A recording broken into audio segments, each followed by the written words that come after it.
ഹരേ കൃഷ്ണ. രാമായണത്തിലെ ചില ഭാഗങ്ങളാണ് ഞാനിവിടെ പറയുന്നത്.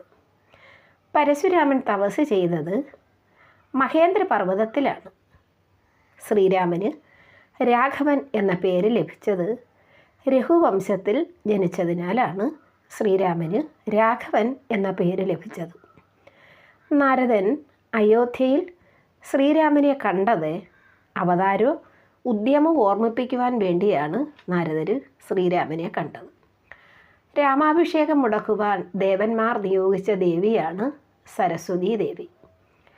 രാമാഭിഷേകം മുടങ്ങിയപ്പോൾ ഏറ്റവും കൂടുതൽ കോപിച്ചത് ലക്ഷ്മണനാണ്. രാമസീതാ ലക്ഷ്മണന്മാർ വനത്തിൽ പോയപ്പോൾ ധരിച്ചത് മരവുരിയാണ്.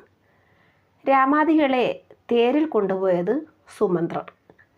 ഗുഹൻ നിഷാദ വംശത്തിലായിരുന്നു ജനിച്ചത്. രാമലക്ഷ്മണന്മാർക്ക് ജട പിരിക്കുവാൻ ഗുഹൻ വടക്ഷീരമാണ് കൊടുത്തത്. ഗംഗാനദി കടന്ന് രാമൻ എത്തിയ ആശ്രമം ഭരദ്വാജ ആശ്രമമാണ്. വാൽമീകിയുടെ പിതാവ് വരുണൻ ആണ്. രാമവിരഹത്തോടെ ദശരഥൻ മരിക്കുവാനുള്ള കാരണം മുനിശാപം മൂലമാണ്.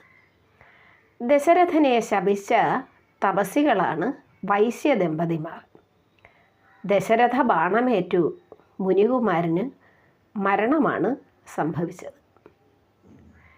ദശരഥൻ രാമസീതാ ലക്ഷ്മണന്മാരെ സ്മരിച്ചാണ് ദശരഥ മഹാരാജാവ് മരിച്ചത്.